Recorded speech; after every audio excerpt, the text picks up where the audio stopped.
Afternoon, everyone. It's time for Mrs. Blue Reads, and we're reading Poppy by Avi, published by Orchard Books, and we are on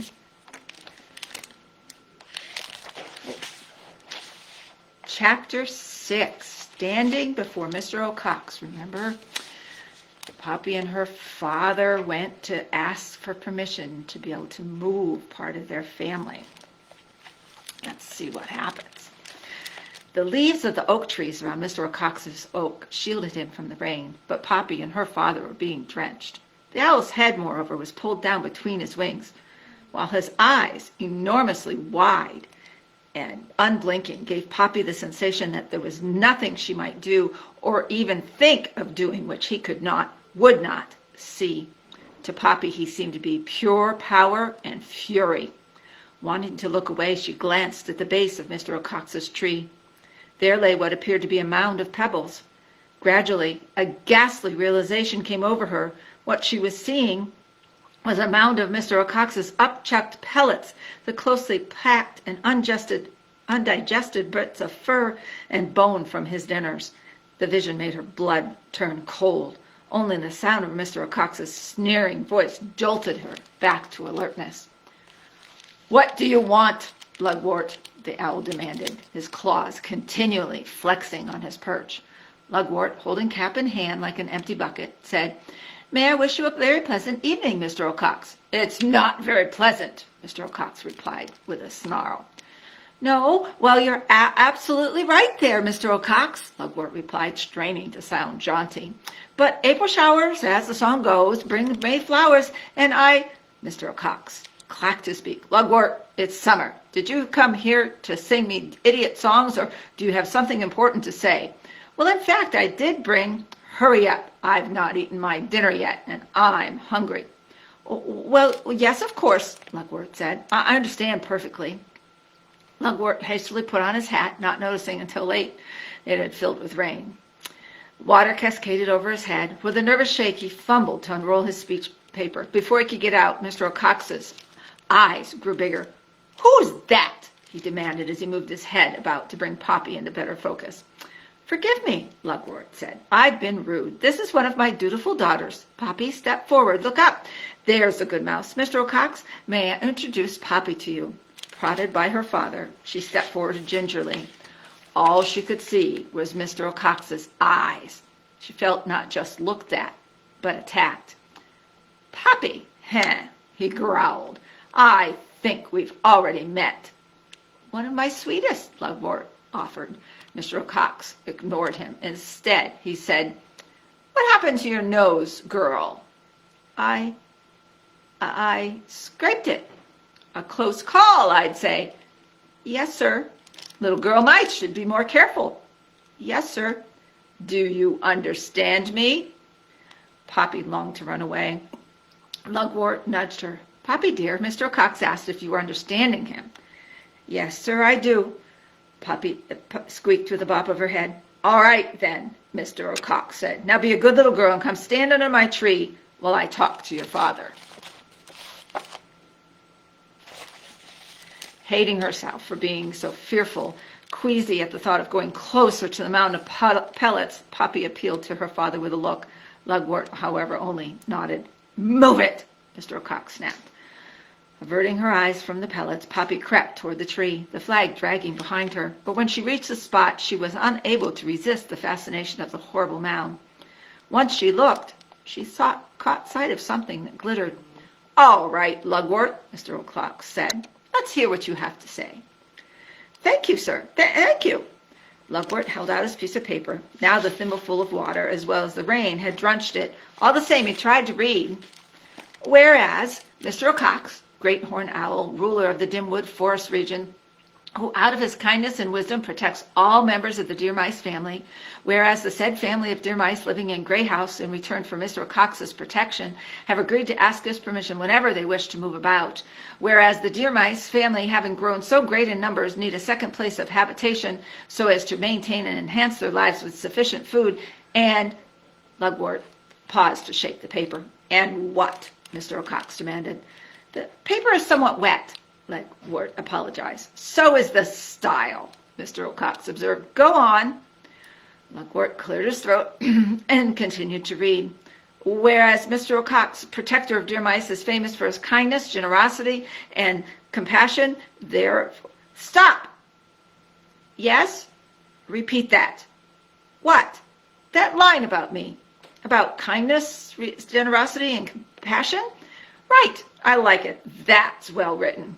Yes, thank you. I wrote it. Whereas Mr. O'Cox, protector of dear mice, is famous for his kindness, generosity, and compassion. Therefore, said Dear Mice, I've said, Grey House humbly petitioned, said Mr. O'Cox will you get to the point? Mr. O'Cox screeched in exasperation. I'm sorry, Lugwort said. The rain has washed away the rest of my writing. Then just dump it and say what you want, the owl boomed. We humbly request your permission, Lugwort finally said, to move. Move? Yes. Why? I said, we are too many. We need more food. Where do you want to go? To New House? First, Mr. O'Cox blinked. Then he swiveled his head around, frowning first at Lugwort, then down at Poppy, then again at Lugwort. Finally, he said, you mean that new place up along the tar road beyond Newfield? Poppy thought she heard something new in Mr. O'Cox's voice. She tried to gasp it. Yes, sir. Mr. O'Cox hesitated. Well, have you been there? Now Poppy was sure. It was uncertainty that she was hearing. Have you been there? Mr. O'Cox demanded shrilly. Well, the truth is, Lugwort said, my friend Mr. Yes or no, the owl screamed. Well, no, not exactly. But my friend told me it would make an excellent source of food for half of my family. And Lugwort, Mr. O'Cox interrupted, I forbid you to move to New House. What? Lugwort gasped. Flapping the rain away from his face with a paw, the world had all but stuck in his throat. Permission denied, Lugwort. You cannot move to New House. But why, sir? Because I said so. But the Grey House area does not provide enough food. It's urgent that some of us move so we can survive. And no new house. Now I've got a dinner to catch, so you better skedaddle. Unless, of course, you want to please me by leaving your daughter. Then the owl chuckled. I might reconsider. But Mr. O'Cox leaned forward. Hoo, hoo, he wailed in his loudest but lowest voice. The sound exploded over them.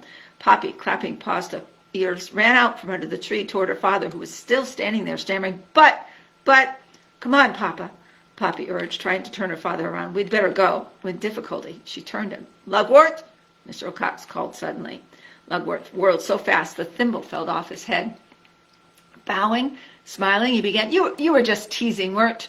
Listen to me, Lugwort, Mr. O'Cox cried. I've two more things to say to you. First, pass the word among your friends that I've spotted a new porcupine around Dimwood.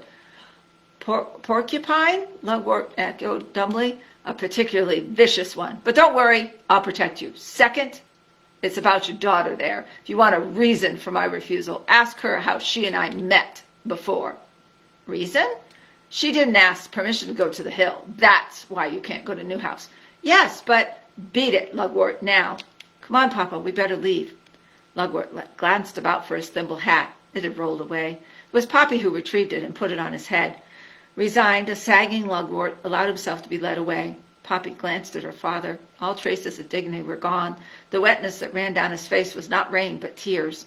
Poppy hardly tried to keep the flag aloft, and as they drudged home, she kept stealing looks into one of her paws. In it was clenched something she had pried from one of Mr. O'Cox's pellets. Ragweed's earring. Chapter 7. Home again. Poppy and her father did not talk on the long way home. Only occasionally did she say, Watch the puddle, Papa, or won't be long now. That was all. Lugwort, walking with his head down, eyes glued to his feet, kept uttering sighs. Now and then he reached up to touch his hat, just to be sure it was there. Once, after stealing a look at Poppy, a look that she caught, he let out something like a moan. Poppy was fearful of asking her father the question she kept asking herself. If Mr. O'Cox refused permission for the move, and he had, and if there was not enough food, and her father said that was true, what was the family to do? Would some of them have to forage in distant places, in the open? That meant they'd be at the mercy of Mr. O'Cox, a complete calamity.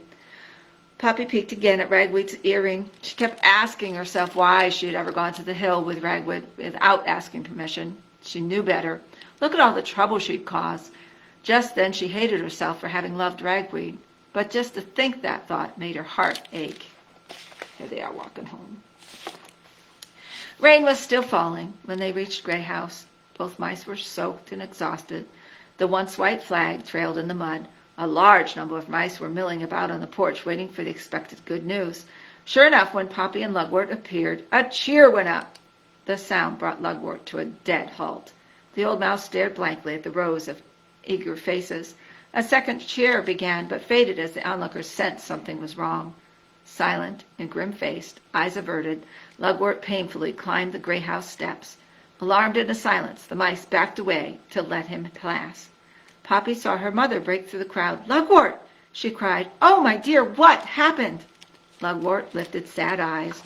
Without a word, he continued on into the house, retreating into his boot study and drawing the curtain behind him. For a moment, sweet Cicely stared after her husband. Then she dashed into the boot after him. Only then did the others notice Poppy. She'd been standing alone, quite ignored. Now they surrounded her and pelted her with questions. "What's happened? Is something the matter? What's with Lugwort? What did Mr. O'Cox say?" Poppy, not sure how to reply, remained silent. Finally, she held up a paw, her father's gesture. The mice responded as they always did. They grew quiet. Swallowing hard, Poppy said, "Mr. O'Cox refused permission for anyone to move." Like air escaping from a balloon, there was a collective gasp from the crowd, but a torrent of questions followed. What did Mr. O'Cox say? Didn't Lugwort explain? What are we supposed to do now? Did the owl give any reasons? Poppy lifted a paw again. Once the crowd had stilled, she confessed softly. Mr. O'Cox said it was because Ragweed and I didn't ask permission to go to Bannock Hill. She hoped for a chorus, or at least one mouse, who would say, "That's not fair," or "That's absurd." No such word was spoken. Alarmed, Poppy looked around. Some eyes avoided hers, others showed sorrow. Quite a few darted angry glares at her. "You'll have to excuse me now," she murmured, quite shaken. "I need to get myself dry." A narrow passage was made for her to pass. As she entered the house, she felt a nudge from behind. Alarmed, she jumped. It was Basil. "This way," he whispered. He led her to an isolated room. "Dry yourself," he said. "I'll get you something hot." Placing Ragweed's earring to one side, Poppy began licking her fur dry. By the time she was done, Basil returned with an acorn of steaming, mushed rye. Despite her upset, Poppy ate ravenously, grateful for the warmth that seeped through her body. Basil listened intently as Poppy told of the meeting with Mr. O'Cox. "And look what I found." She held up Ragweed's earring. Basil took it carefully. Where was it? Sticking out of one of Mr. O'Cox's pellets. "Makes me sick," he muttered. After a while, he asked, "Poppy, what's going to happen next?" Poppy sighed. "I thought it would have been impossible to feel worse than I did when Ragweed died. I was wrong. This is worse. So many will suffer, and guess who's being blamed? Me." Wearily, Poppy made her way to the attic. She wanted to be alone. Amid Farmer Lamore's clutter, she'd come across a tin can a while ago shaped like a house. "Log cabin syrup," the label read. After cleaning the inside to a shiny newness and lining it with her favorite old magazine bits, Poppy considered it her own room. Now she patted down a wad of filmy lace, her pillow, and crept beneath a blanket, a crocheted doily. Curled up into a tight ball, she tucked in her paws and wrapped her tail about her, tucking its tip right below her nose. Never had she felt so worn out. Even so, she could not sleep. She kept hearing Mr. O'Cox say he was refusing permission for family members to move because she and Ragweed, had not asked him if they could go to Bannock Hill. Then, too, there was his hint that he would change his mind if she sacrificed herself. She was glad she had not mentioned that to the family, rather suspecting some of them would have urged her to do it. The mere hint of such a thing gave Poppy the horrors. She drew herself into a tighter ball. Harder to deal with was her own inner voice. It kept insisting that if what she and Ragweed had done was the reason for keeping others from moving and being safe, maybe she should sacrifice herself. A tear trickled down her face, rolled to the end of a whisker, and dropped into her pillow. Oh, she thought, if only Ragweed were here, he would have something to say. But what? she asked, trying to cheer herself up. Most likely a question, a backward one, just like the time he asked Lugwort how Mr. O'Cox could confuse huge porcupines with small deer mice. Even as she thought about Ragweed's asking, Poppy realized that her father never did give an answer. She wondered why. Poppy forced herself back to her problem. Mr. O'Cox said he was refusing permission because of something she and Ragweed had done. How would Ragweed have turned that around? Poppy could almost hear it. Ragweed would have said, "What did refusing permission allow Mr. O'Cox to do?" Just asking herself the question, because it lifted some of the burden from her, gave Poppy a touch of encouragement. Well then, what did refusing permission allow Mr. O'Cox to do? Poppy tried to remember exactly what occurred when her father finally came to his point and requested permission for the move. Slowly but clearly it came back. When Lugwort asked the question, Mr. O'Cox became flustered. He seemed unsure about something connected with Newhouse. That is, he didn't ask Lugwort about the move. He asked if he had been to Newhouse. In fact, he actually asked the question twice. Or was it 3 times? The point was, the moment Lugwort said he had not been to Newhouse, that was when Mr. O'Cox said no. But it was not, Poppy recalled, "No, you can't move." Rather, it was, "No, you cannot move to Newhouse." Well then, what did refusing permission allow Mr. O'Cox to do? It allowed him to keep the mice away from Newhouse. Poppy sat up. Was it possible that there was something there at Newhouse that Mr. O'Cox wanted to keep hidden from them? Was that the real reason for his refusal? The idea so excited Poppy that she felt like rushing downstairs to tell Lugwort. She started to get up, only to stop. If she had hit upon the real reason for Mr. O'Cox's refusal, there was but one way she could prove it. She would have to go to Newhouse and see what was there, and she could hardly ask Mr. O'Cox permission to do that. "I don't care," Poppy said aloud, making a fist of her paw. "I'll do it. I will." With a sign of exhaustion, Poppy finally fell asleep. But it was not a restful sleep. She kept dreaming she was lost. Worse, no matter where she turned for help, she saw only eyes, Mr. O'Cox's eyes. They were always just above and behind her. Our next chapter is Poppy and Papa. It's chapter 8. And it's a short one, so I think I'll read it now. Chapter 8, Poppy and Papa. From the moment Lugwort pulled the curtain across the entrance to his boot study, he did not show himself. When inquiries were made, the curtains were opened by Sweet Cicely, but merely a fraction. Looking out just long enough to say, "He's not well," she would draw the curtain closed. Now Poppy stood before the study, working up the courage to speak to him. She kept asking herself, as she'd already done 100 times, if she really wanted to go to Newhouse. The answer, plain and simple, was no. Just the thought frightened her, but still she was convinced it was the only way to prove that she and Ragweed were not really the cause of Mr. O'Cox's refusal. Nonetheless, she feared that when she told her father about her intentions, he would be displeased. With a sigh, she braced herself and called, "Papa!" Her mother peeked out from behind the curtain. "He's not—" "Oh, Poppy, it's you." "Mama," Poppy said, "could I speak to Papa, please?" "Well, if anyone—" "Just make it brief." Poppy slipped into the boot. Is he still ill?" she whispered. Sweet Cicely nodded. "I've never seen him looking so poorly. He lies there whimpering, though every once in a while he'll shake his head and sob, 'What are we going to do?' or 'It's all over with us now.'" Poppy's heart sank. "Poppy," Sweet Cicely continued, "I do hope you're going to tell him something that will cheer him up." "I'm not sure I will," Poppy confessed. Her mother sniffed. "Well, then you best know what else he keeps saying." "Oh?" "He says if only Ragweed and Poppy had asked permission." There she is, speaking to her mom, in front of the booth.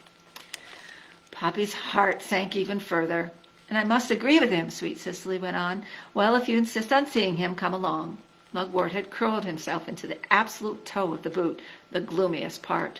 His tail was wrapped around his feet, his whiskers were limp, and his front paws were in constant motion, as if squeezing a sponge.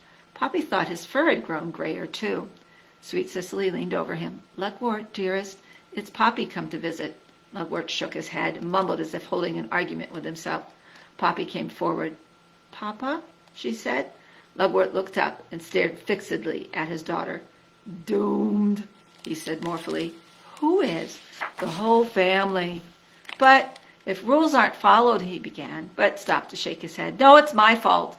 What do you mean? If I'd raised you properly, you would have never gone to Bannock Hill without asking permission, and none of this would have happened. I accept full responsibility. His tail swished in dismay, and he started squeezing his paws again. Poppy appealed to sweet Cicely with a look, but her mother was gazing piteously at Lugwort. Papa, Poppy said, I've an idea there may be another reason why Mr. O'Cox refused us. Lugwort sniffed. You're too young to have ideas. Poppy didn't protest, but pressed on. I think Mr. O'Cox refused permission because of something about Newhouse. Something he doesn't want us to know. Lugwort considered his daughter for a moment. Suddenly his whiskers stiffened, and he bared his front teeth. That ragweed, he snarled with anger. He twisted your mind. He's the cause of all of this. Poppy stepped back as though struck, but she managed to say, I'm going to try to find out. How? I'll go to Newhouse. Lugwort turned limp again. Why, tell me, he said with a shrug. You don't care what I think. You'll go anyway. Poppy wanted to say something kindly, but the words would not come. Instead, after a painful silence, she turned to go. Suddenly, Lugwort cried, Poppy! Yes, Papa? Look out for porcupines. Poppy lay upon the floor of her log cabin syrup room and studied a map of the area. As far as she could see, there were 3 ways to reach Newhouse. The easiest would be to go along the tar road, but if she took that route, she'd be traveling in the open. That was reason enough to rule the tar road out. The longest way would be to go around the marsh, but that meant going over Bannock Hill, and it held too many painful memories and fears connected to Ragweed's death. No, Poppy was not ready to go there again. Not yet. Her third choice was dim wood forest. Few mice who had ventured in had returned to tell of their experiences. Even so, the dark woods seemed to offer real advantages. She could travel midday, even in bright sun. Mr. O'Cox and most other creatures would be asleep then, and if and when the need arose, the same light would enable her to find a hiding place. If the forest had anything, Poppy assumed, it would have plenty of places to hide. She would go that way. Poppy told only Basil about her plans. If she succeeded in discovering the real reason for Mr. O'Cox's refusal, there would be time enough to let everyone know. On the other hand, if she discovered nothing, who would know or care if she disappeared? She asked Basil to meet her at the back steps of Grey House when the sun was at its highest the next day. That morning she mingled with the family so none would suspect what she was up to. But with so many convinced that she was the cause of the crisis, the hostility made it too painful to wait. Some time before her appointment with Basil, she was pacing by the back steps, ready to go. I'm leaving right away, Poppy announced as soon as her cousin appeared. You forgot something, he said. What? This. Basil held out Ragweed's earring. For courage, he said.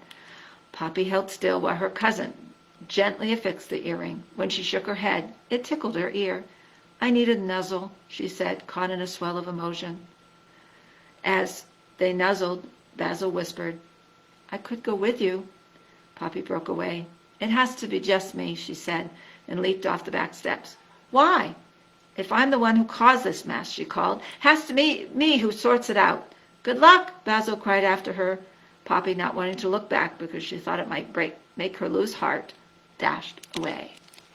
So she's on her way to Newhouse to see if she can figure out why Mr. O'Cox doesn't want them to move there. Do you have any idea why he doesn't want them to move there? We'll learn more next week when I read some more chapters of Poppy by Ivy. Bye.